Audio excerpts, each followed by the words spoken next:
हमें कोई चोर कहे तो हमें बुरा लगता है, लेकिन हकीकत में हम चोर हैं, गुरु के चोर।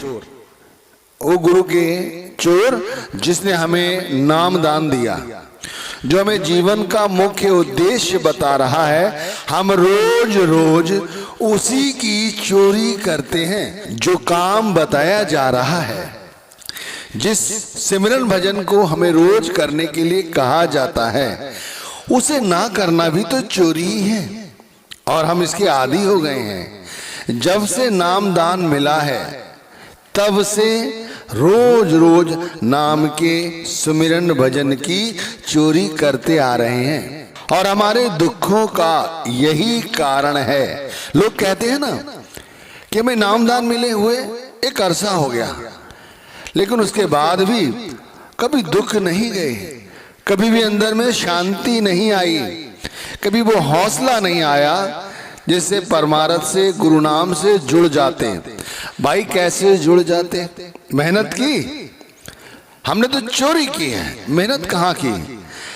रात्रि के तीसरे पहर उठ गए होते, नाम की भजन बंदगी की होती, भजन पर बैठे होते, अपने आप को गुरु को हवाले कर दिया होता, तब देखो ये कहते कि नाम जपते हैं फिर भी आराम नहीं मिलता, दुख नहीं जाते, दलिद्र दूर नहीं होते, तब आपकी बात मानी जाती।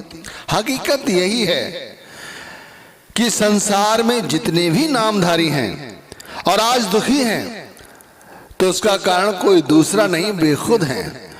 क्योंकि वे लोग नाम दान लेकर नाम को एक आले में रख देते हैं, नाम की भजन बंदगी नहीं करते, नाम का स्मरण नहीं करते। भजन तो बहुत ऊंची चीज है, भजन में तो खुद को विसार दिया जाता है।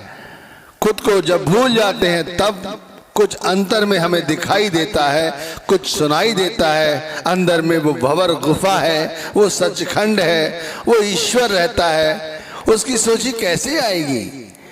ऐसे बात करने से थोड़ी आएगी, चोरी करने से थोड़ी आएगी। चोरी का अभ्यास इस कदर है कि अब तो हम इसके आदी हो गए हैं, टालते चले जा रहे हैं, टालते चले जा रहे हैं। भाई लेकिन कब तक? ये तो सोचो, कब तक टालोगे?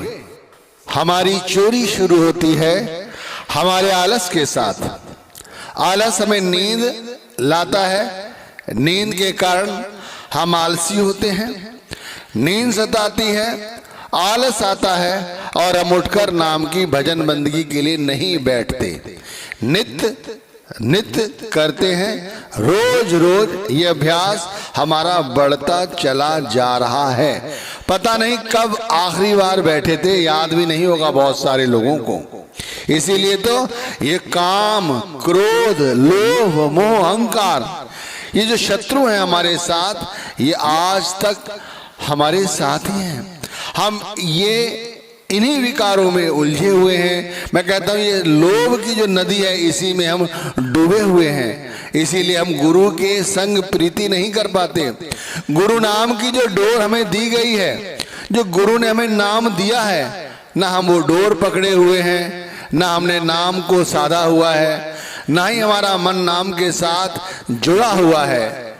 देख लो, आज भी संसार की तृष्णा, संसार की आसक्तियां, संसार के पदार्थ हमारे मन पर इस कदर हावी हैं कि हम रोज रोज इस नरक रूपी तृष्णा में जले जा रहे हैं, जले जा रहे हैं।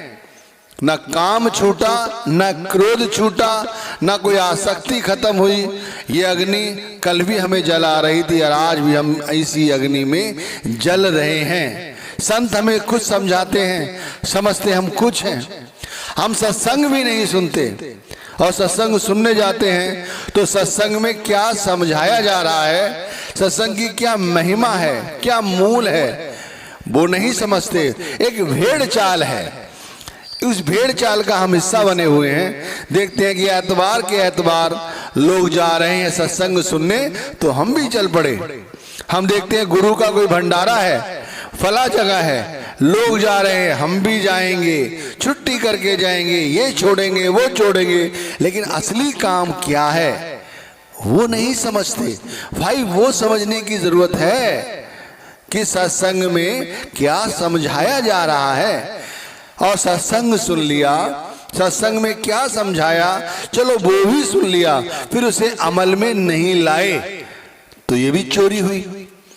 आप देख लो, हर जगह चोरी करने का अभ्यास हमारे अंदर किस कदर समाहित हो गया है कि हम इस चोरी से ऊपर नहीं उठ पाते। ना हम शब्द धुन सुनना चाहते हैं, ना शब्द का प्रकाश देखना चाहते हैं, ना गुरु के सूक्ष्म स्वरूप को अंदर देखना चाहते हैं, ना ही जीते जी मरना चाहते हैं। हम सिर्फ धन चाहते हैं, मान चाहते हैं, भोगों में जीवन व्यतीत करना चाहते हैं। ये संसार का जो कवाड़ा है, जिसे कहते हैं भोग विलास की वस्तुएं, हम इन्हें इकट्ठा करने चाहते हैं और इकट्ठा करते रहते हैं। इसीलिए हमें रोग लग जाते हैं, हम दुखी रहते हैं। संसार की आसक्ति करोगे, संसार के पदार्थ जो नश्वर हैं, या संसार के जो लोग हैं, जो रिश्ते नाते हैं नश्वर हैं, उनके साथ जुड़े रहोगे तो क्या होगा भाई, और रोग ही सताएंगे। हमारा भाग्य उदय हो चुका है, लेकिन हम भाग्यहीन हैं जो हम मन की मति चल रहे हैं, और मन की मति के चलते हुए हम ये भी नहीं समझना चाहते ये नर देही जो हमें 84 लाख योनियों की जियाजून के बाद प्राप्त हुई है, वो भी हम बर्बाद कर रहे हैं, नित्य प्रति बर्बाद ही कर रहे हैं, क्योंकि हम वो काम नहीं कर रहे जो हमें गुरु करने के लिए कहते हैं। हम तो पशु पक्षियों से भी गए गुजरे हैं। आप यकीन मानिए, लोग क्या करते हैं, केवल अपना पेट भरते हैं। हम भी तो वैसे ही हैं, हम पशुओं से ज्यादा कहाँ अच्छे हैं। हम गुरु का कहना नहीं मानते, गुरु की मति पर नहीं चलते, मन मति जैसी हमारी मन करता है हम वैसे ही करते हैं। और फिर क्या होता है, अंत वेले पछताते हैं कि अब क्या होगा भाई, अब तो समय आ गया, यम के दूत कभी भी हमें यहाँ से ले जाएंगे। ये जो दुर्लभ देह हमें मिली थी, ये अवसर हमने यूं ही गवा दिया। अब कैसे हमें यहाँ से निकलेंगे, कैसे इस 84 के बेड़े से पार हो पाएंगे, क्योंकि जो हमारे पास समय था वो समय तो हमने दुनियादारी में लगा दिया। अगर वो समय हम गुरु भक्ति में लगाते, गुरु के नाम की भजन बंदगी करते, गुरु की चोरी नहीं करते, उठकर नाम की भजन बंदगी करते, शब्द धुन सुनने की कोशिश करते, शब्द धुन सुनते, शब्द का प्रकाश देखते, तो आज जो यम के दूत हमारी ख्वारी कर रहे हैं वो नहीं होता, वो बिल्कुल नहीं होता। उन्हीं लोगों के साथ ऐसा होता है जो लोग गुरु के नाम की भजन बंदगी की चोरी करते हैं। मन रे कहा भयो तय बौरा, मन रे कहा भयो तय बौरा, अहिनिस औध घटे नहीं जाने, भयो लोभ संग बौरा हौरा। मन रे कहा भयो तय बौरा, अहिनिस कहते हैं लगातार हमारा मन भ्रमों में भटकता रहता है, लोभ में भटकता रहता है, संसार की आसक्तियों में उलझा रहता है, संसार के नश्वर पदार्थों को इकट्ठा करता रहता है, संसार के नश्वर रिश्ते नातों में उलझा रहता है। यही तो है, मन इन्हीं चीजों में बौरा गया है। अरे मन ने यदि गुरु नाम भक्ति की होती तो मन समझता कि वाकई में सच्चाई है क्या, ये जो चोरी कर रहे हैं ये सच्चाई है। अगर ये सच्चाई है तो सच्चाई मुबारक है, अंत वेले बहुत पछताओगे और कुछ नहीं हाथ पल्ले लगेगा। लेकिन अगर अभी भी चेत गए, संभल गए, तब भी बहुत कुछ बना लोगे। ध्यान रखिए, क्योंकि जब जागो तभी सवेरा कहा जाता है। गुरु के हितकारी वचन सुनकर अपने मन में उन्हें बार बार दोहराओ। मैं कहता हूं आज सुबह से ही आंख खुले नाम के सुमरन पर बैठो, मन को जोड़ो, नाम के सुमरन करने की आदत डालो, भजन करने पर बैठो, थोड़ी देर बैठो, चाहे बैठो जरूर। दिन में गुरु के नाम को रटते रहो प्रेम से, बार बार मैं कहता हूं प्रेम से। गुरु के स्वरूप को याद रखो। रात्रि में जब घर लौटो तब भी थोड़ी देर के लिए भजन और सुमिरन करो, जरूर करो। उसके बाद ही मैं तो कहता हूं आहार तभी लो जब नाम का सुमिरन भजन कर लो। ऐसा अभ्यास करके नित्य प्रति करते चले जाओ।